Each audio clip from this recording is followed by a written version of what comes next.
ስፔን ከአርጀንቲና ዛሬ የሚጠበቀው የዓለም ዋንጫ ፍጻሜ ጨዋታ ይሆናል። ስፔን እንደ ቡድን ምርጡ ቡድን ነው። አርጀንቲና ደግሞ በመከላከሉ በኩል ሊዮኔል ሜሲን ያሳረፈ ሊዮኔል ሜሲን ነፃ ያወጣ ነገር ግን በማጥቃቱ በኩል ደግሞ እያንዳንዱ ፌዝ ላይ ሊዮኔል ሜሲ ኢንቮልቭ እንዲያደርግ የሚፈልጉ ተጫዋቾች አሉበት። ስብስቡ ምኑም በቃ ፐርሰናል ግሎሪን ሳክሪፋይ አድርገው ሊዮኔል ሜሲን እንዲያሸንፍ ማድረግ ላይ የተጠመደ ቡድን እና ማጥቃቱ አብዛኛውን በሊዮኔል ሜሲ በኩል ሊያልፍ ግድ የሚለውን የአርጀንቲና ብሔራዊ ቡድንን ነው ስንመለከት የቆየ ነው። ሁለቱም የሚያደርጉትን ጨዋታ እንደው እኔ ታክቲካል የሆነውን ነገር ትቸው አንዳንድ ነገሮችን ብቻ ለማለት ነው። ላይክ፣ ሼር፣ ሰብስክራይብ እናድርግ። ሊዮኔል ሜሲ ከአርጀንቲና ጋር ሰፈር ያደረገባቸውን ዓመታት ታስታውሳላችሁ። ብዙ ቡድኖች ነበሩ። እኔ ከሚገርሙኝ ውስጥ የ2014 ነው እና በጣም ጥራት አለው ብዬ የማላምነው ቡድን ግን ፋይናል የደረሰ በዛ ላይ ኮምፒቲቲቭ የነበረ ከጀርመን ሳይድ ጋር ከዛኛው ጀርመን ሳይድ ጋር 1-0 ተሸንፎ ያጣበት ዓመት የሚያስቆጭ ነው ፋይናል ደርሶ እና ከዛ በኋላ በዓለም ዋንጫው ፍጻሜ የደረሰው በ2022 ነበረ። እሱን በጥሩ ሁኔታ በሚገርም በማይረሳ ጨዋታ ከፈረንሳይ ጋር እሱና ኪሊያን ኤምባፔ የሚገርም ካራክተር ሆነው ባሳለፉበት ጨዋታ ዋንጫውን ማሳካት ችሏል።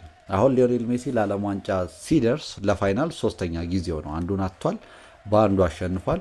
ይሄኛው ምን እንደሚጠበቀው ገና የምናየው ይሆናል ማለት ነው እና ሲስተምና ኢንዲቪጁዋሊዝም በደንብ ከፍ ብሎ የታየበት የአርጀንቲና ብሔራዊ ቡድን የሚያደርጉትን ጨዋታ ለመመልከት ነው የምንቀመጠው። ስፔን እንደምታውቁት ላሚን ያማል ከጨዋታውን በፊት ከውድድሩ በፊት ሲነገር እንደነበረው እነ ፒኬ ምንም ሲናገሩ እንደነበረው ኮከብ ጎል አግቢ ማን ይሆናል ሲባሉ ኪሊያን ኤምባፔ፣ ፕሌየር ኦፍ ዘ ቶርናመንት ያማል ይሆናል፣ ዋንጫው ማን ይበላል ስፔን፣ እንደዚህ እየተባለ ነበር ሲወራ የነበረው። ነገር ግን የላሚን ያማል ፐርፎርማንስ ጥሩ የሚባል አልነበረም በአሁኑ የዓለም ዋንጫ፣ ምክንያቱም ከጉዳትም ጋር ስለሆነ ማች ፊትነሱን ማጠያቂ ስለሆነ ማለት ነው እና ስፔን ግን ፌል አላደረገም። ላሚን ያማል የለም ብሎ የመጀመሪያውን ጨዋታ ከኬፕ ቨርድ ጋር ብቻ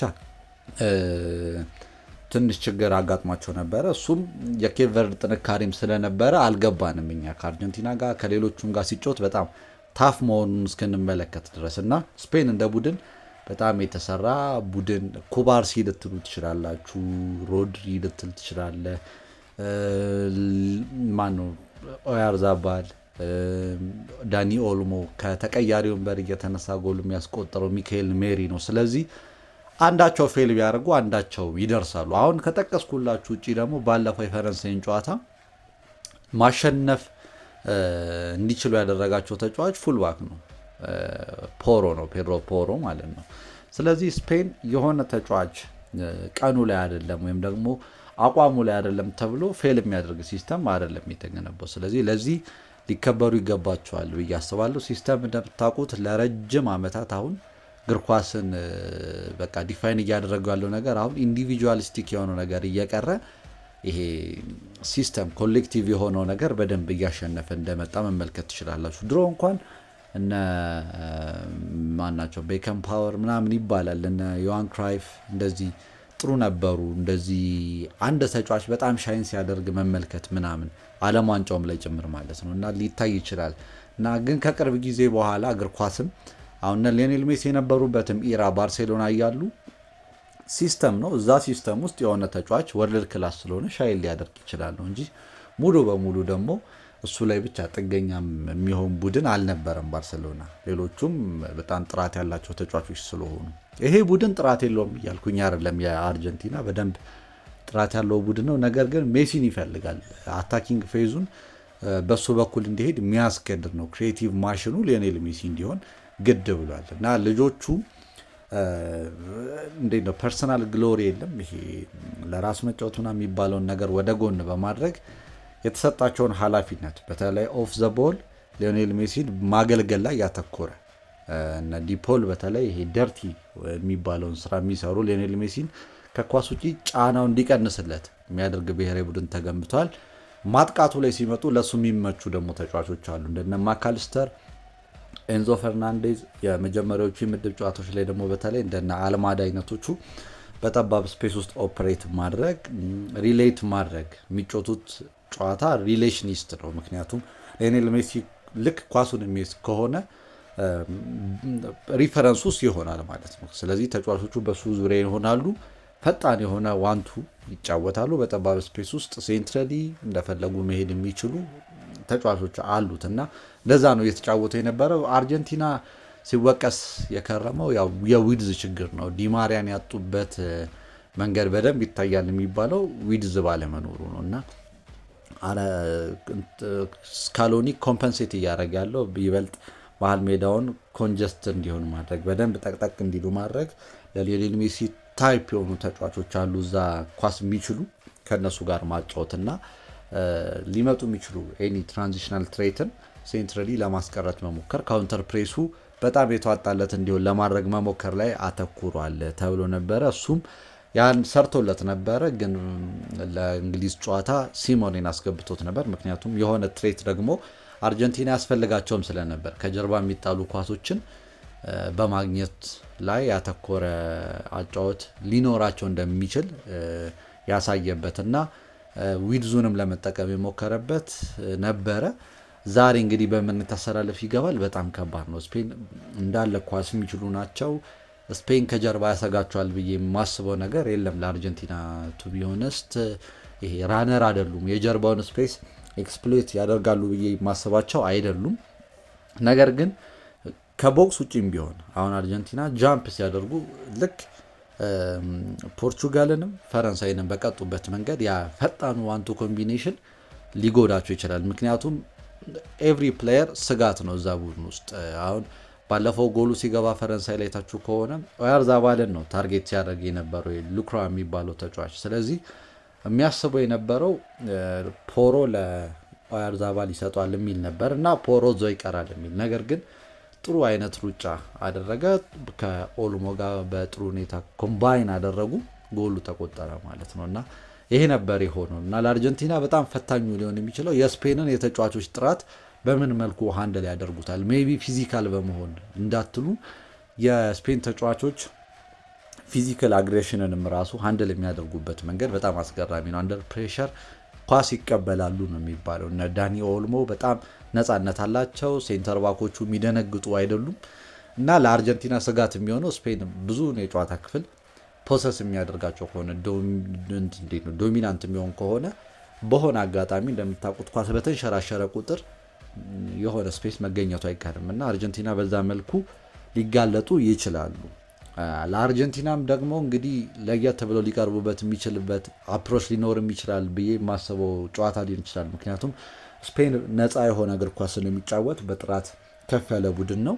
አርጀንቲና ሲያስፈልግ ዳርክ አርት መጫወት ይችላሉ፣ ካላስፈለገ ደግሞ ቢዩቲፉል እግር ኳስም መጫወት የሚችሉ ተጫዋቾች ያሉት ብሔራዊ ቡድን ነው እና ስለዚህ ዛሬ ፊዚካሊ በጣም ዶሚናንት ሳይሆኑም ቢዩቲፉል የሆነ እግር ኳስ ሊጫወቱ ይችላሉ። ወይ ደግሞ የስፔንን ዊክነስን በመረዳት እንደዚህ ልጆቹ ያን ያክል ፊዚካል አይደሉም በሚል አግሬሽን ቀላቅለው ሊመጡባቸው ይችል እንደሆነ እንግዲህ ምናየው ይሆናል። ግን ይሄ ለሊዮኔል ሜሲና ለላሚን ያማል ትልቁ አጋጣሚ ነው። ፊናሊዝማ ቀርቶ ነበር እንደምታስታውሱት፣ ባለመስማማታቸው ሁለቱ ፌዴሬሽኖች የቀረ ነገር ነበር አይደለ?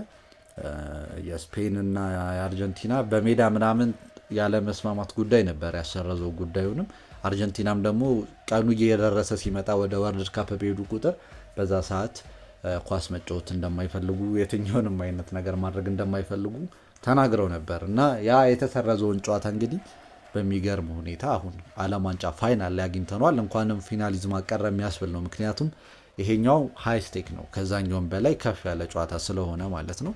ሊዮኔል ሜሲ ጥሩን ሲዝን ጥሩን የውድድር ጊዜ እያሳለፈ ይገኛል። ላሚን ያማል እንዳልኳችሁ አንድ ጎል ነው ያለው። እሱም ጥሩ የሚባል ፐርፎርማንስ እስካሁን አውትሻይን ያደረገበትን ከላሚን አንጻር አልተመለከትንም እና የሁለቱን ተጫዋቾች መገጣጠም በደንብ የሚገርም ነው። ሊዮኔል ሜሲ እንግዲህ ከረጅም ዓመት በኋላ ይሄ የመጨረሻ ዓለም ዋንጫ ሊሆን ይችላል ብዬ ገምታለሁ። አልወሰንም፣ በእርግጥ ግን ይሆናል ተብሎ ይገመታል እና ላሳየው ነገር እስከዛሬ ዴዲኬትድ ሆኖ እግር ኳስ ላይ ብዙ ሰዎችን በእግር ኳስ ኢንፍሉዌንስ አድርጓል ብዬ አምናለሁ። ብዙ ሰዎችን ወደ እግር ኳስ እንዲሳቡ እንዲወዱ፣ ባርሴሎናን የማይደግፉን ባርሴሎናን እንዲደግፉ እሱ በሄደበት ሁሉ የእያንዳንዱን ክለብ እንዲደግፍ ያደረገ ሰው ነው ሁሉንም የሜሲን አፍቃሪዎች ማለት ነው። ስለዚህ ሃፒ ኢንዲንግ ቢሆንለት እውነት ለመናገር ፌር ነው ብዬ አምናለሁ። ሊዮኔል ሜሲ ላደረገው ነገር 2 ወርልድ ካፕ ይበዛበታል ብዬ አላምንም። ነገር ግን ስፔን በጣም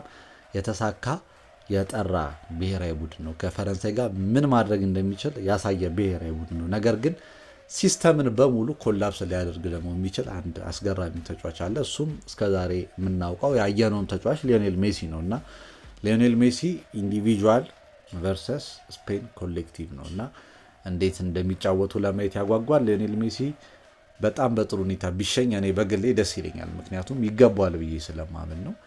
ስፔንም ቢያነሱት በጣም ዲዘርቭ ያደርጋሉ። ምንም ቅርም የሚያስብል ነገር የለውም። ግን እነ ላሚን ያማል ጊዜ ያላቸው ብዬ ስለማምን ከዚህም በኋላ ገና ያንግ ነው ለመጫወት። እነ ሊዮኔል ሜሲም የመጀመሪያ ቶርናመንታቸው ላይ ዋንጫ አላነሱም እና እንደውም ጥሩ የሚባል ጊዜ አይደለም የነበራቸው። ስለዚህ እነ ላሚን ያማል ብዙ አላቸው ገና ታሪክ መጻፍ የሚችሉበትና እንግዲህ ሊዮኔል ሜሲ በምን መልኩ ይሸኛል የሚለውን ማታ እንጠብቃለን። ግን ጥሩ አጨራረስ ተጨርሶ በተገቢ ሁኔታ ቢጨርስ ደስ ይላል። ባይጨርስም ዓለም ዋንጫ ያሳካው ስለሆነ ብዙ ማተር አያደርግም። ግን ላረገው ነገር በተለይ ይህንን ዋንጫ የሚያነሱት ከሆነ ከ2022ቱም በላይ ኢንዲቪጁዋል ፐርፎርማንስ የገነነበት የሊዮኔል ሜሲ ዓመት ሆኖ እንደሚያልፍ ምንም ጥርጥር የለውም እና የማታውን ጨዋታ እንጠብቅ። ይመቻችሁ።